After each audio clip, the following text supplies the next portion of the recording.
Your salary is not your wealth. It is your ceiling.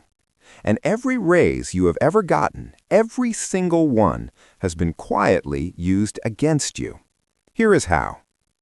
48% of people earning more than $100,000 a year are broke. Not tight, not stressed, broke, living paycheck to paycheck. That is not a poverty problem. That is a math problem. And the math has a very specific set of causes. Two people, same firm, same cubicles, same six-figure salary. 15 years later, completely different lives. Graham is stressed every time his phone buzzes. It might be a bill. His credit cards are maxed. He is one layoff away from losing everything. He earns good money. He just has nothing to show for it. Humphrey has a growing investment portfolio. His house is nearly paid off. Work for him is now optional. He did not inherit money. He did not get lucky. He just understood something Graham never did. Same income, opposite outcomes. This video breaks down the 3 traps responsible for that gap and gives you a boring 4-step system to make sure your income actually turns into freedom. We celebrate the raise, the promotion, the side hustle. Our culture's completely obsessed with the offense, with earning more. But income is only half of the equation, and obsessing over it while ignoring the other half is exactly why high earners go broke. Think of your finances like a game. Your offense scores points, that is your income. But if your defense gives up 51, you lose, every single time. It does not matter how hard your offense worked. Here is how bad it gets. Earning $200,000 a year, nearly triple the U.S. median household income, still does not protect you. 1 in 3 people at that income level are living paycheck to paycheck. They have a world-class offense and no defense at all. The Bureau of Labor Statistics consistently shows that as income rises, spending rises faster.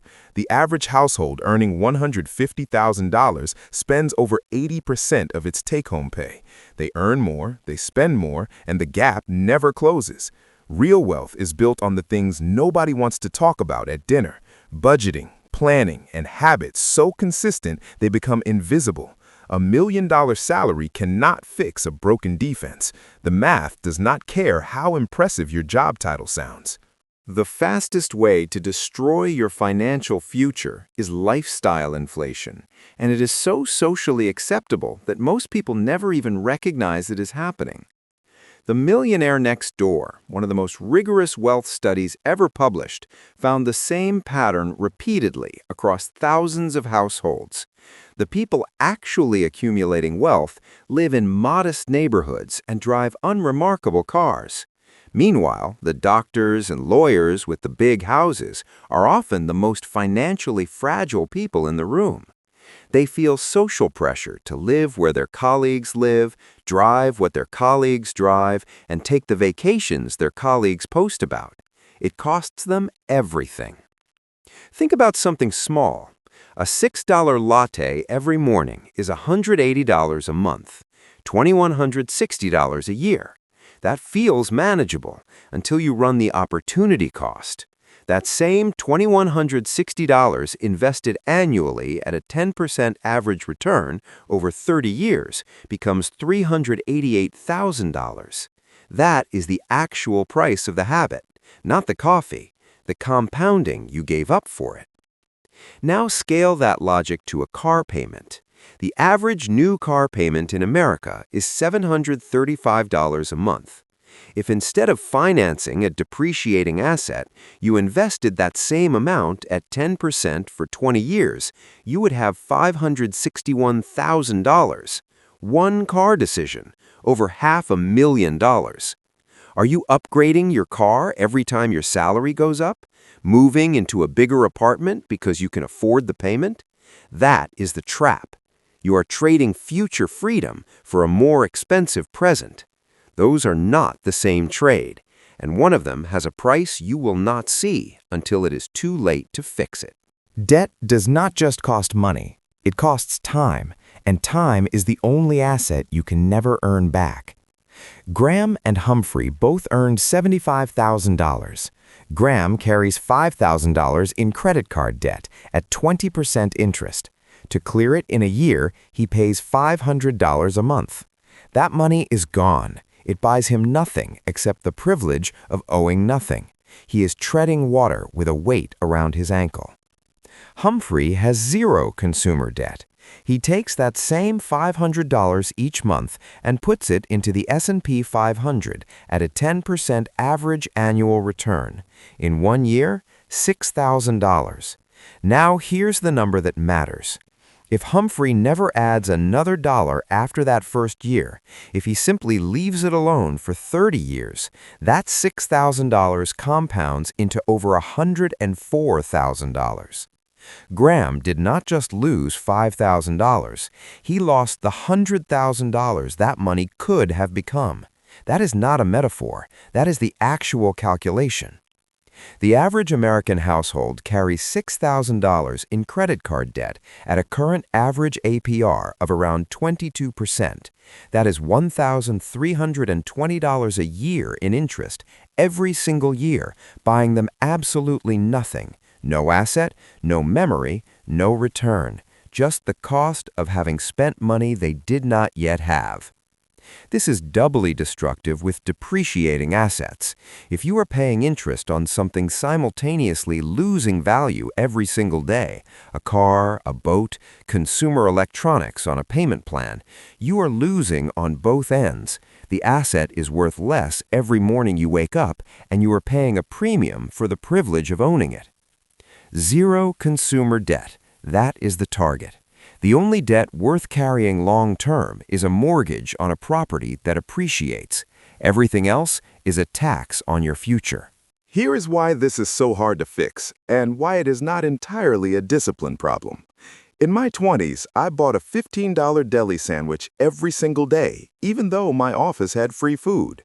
I told myself it was just $15. By the end of the month, I had spent $300.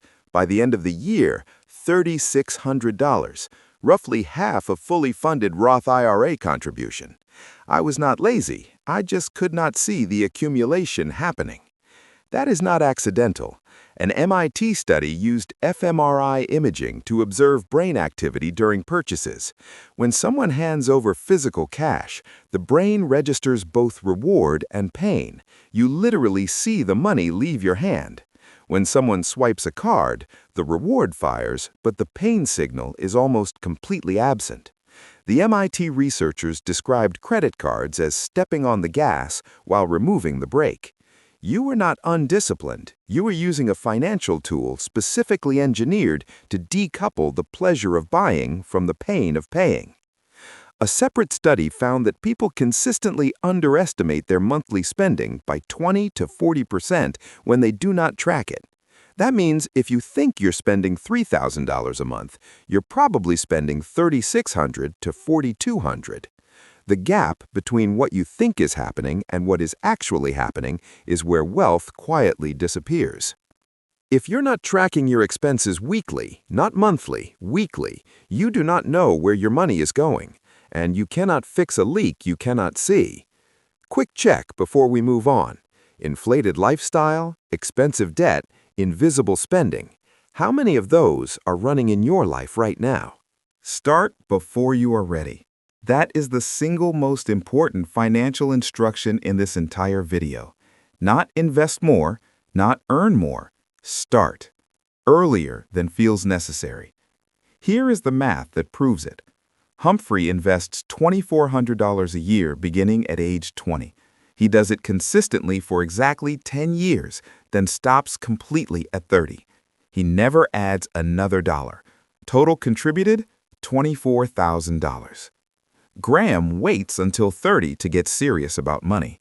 He then invests $2,400 every single year for the next 35 years without missing one. Total contributed, $84,000. At age 65, Humphrey has $1,074,913. Graham has $650,458. Graham invested for 25 years longer. He put in $60,000 more of his own money. he still lost by $424,000. Compounding interest is completely indifferent to your effort. It is loyal only to your start date. Every year you wait to begin costs you more than the year before because the compounding you lose in year 1 was going to compound again in years 2 through 40. The most expensive financial decision most people make is not a bad investment, it is waiting. The second habit is paying yourself first, mechanically, automatically, before your lifestyle has a chance to absorb the money. Most people budget what is left at the end of the month.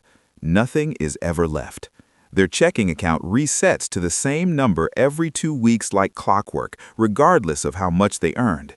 The lifestyle always expands to consume whatever is available. The fix is simple and non-negotiable. The moment your paycheck lands, move a fixed percentage, start with 15% if you can, $250 minimum if you cannot, directly into a separate investment account. Automate it so it never touches your checking balance. Treat it exactly like a tax, mandatory, invisible, and not up for discussion. Everything else in your life gets funded from what remains, not the other way around. Here is the part most finance channels skip because it is uncomfortable. None of this is really about the math. The math is the easy part. A fifth grader can run these numbers. The reason most people do not follow through has nothing to do with intelligence and everything to do with the financial operating system they were handed before they were old enough to question it. Most of us absorbed a money blueprint from our parents, not through explicit lessons, but through observation, how they talked about bills, whether money felt safe or terrifying in your household, whether spending was a reward for stress or saving was a point of pride. That blueprint shows up in 2 distinct patterns. The first is hoarding, refusing to invest because any movement of money feels like losing it. These people have savings accounts earning 0.5% while inflation quietly erodes their purchasing power every year. The second is panic spending, using purchases as emotional relief whenever financial anxiety spikes, because immediate gratification is easier to feel than long-term discipline. My father grew up during a period of real scarcity. He kept cash in places that made no financial sense long after it stopped being necessary. It took me years to understand that what looked like financial caution was actually fear wearing a responsible face. Hoarding and panic spending are the same wiring. One freezes, one flees. Both keep you exactly where you are. Recognizing that your financial behavior is a learned pattern, not a personal failing, is what gives you actual leverage to change it. You are not bad with money. You are running code that was written for someone else's circumstances. The first step to rewriting it is simply seeing it clearly. If you are done being a high earner who feels quietly broke, here is the system. 4 steps. No shortcuts, no complicated instruments. Step 1. Write a real budget. Not a rough estimate in your head, a documented record of every dollar coming in and every dollar going out. You cannot optimize something you are not measuring. An architect does not build a bridge from memory. You need the blueprint before anything else works. Step 2. Kill consumer debt. The average household paying $1,320 a year in credit card interest is funding someone else's wealth building, not their own. List every debt by interest rate, highest first. Attack the top one aggressively while maintaining minimums on the rest. When it's gone, roll that payment into the next one. When you carry 0 consumer debt, every dollar you earn works for you. Right now, a portion of every paycheck is working against you. Step 3. Invest with a purpose. Not save, invest. Savings accounts are where money waits. Investment accounts are where money works. A low-cost S&P 500 index fund has returned an average of 10% annually over the last century. You do not need to pick stocks. You do not need a financial advisor charging 1% of your portfolio per year. You need consistency and time. That is the entire strategy. Step 4. Decouple your lifestyle from your income. Every time your salary increases, your first instinct will be to upgrade something. Resist it. Bank the raise before your lifestyle noticed it existed. The gap between what you earn and what you spend is the only number in personal finance that actually matters. Protect that gap. Widen it every chance you get. At the end of all of it, this is not about math. The math is simple, always has been. Spend less than you earn, invest the difference early, leave it alone. Repeat for decades. What is hard is doing it inside a culture that is constantly selling you the opposite. A culture that celebrates the purchase and ignores the cost, that measures success by what you drive and where you live, not by what you own outright and what you no longer owe. The people who quietly build real wealth are not smarter, they are not luckier. They simply stopped performing financial health for an audience and started building it for themselves, consistently, without fanfare, without needing it to look impressive on the outside. That is the boring path.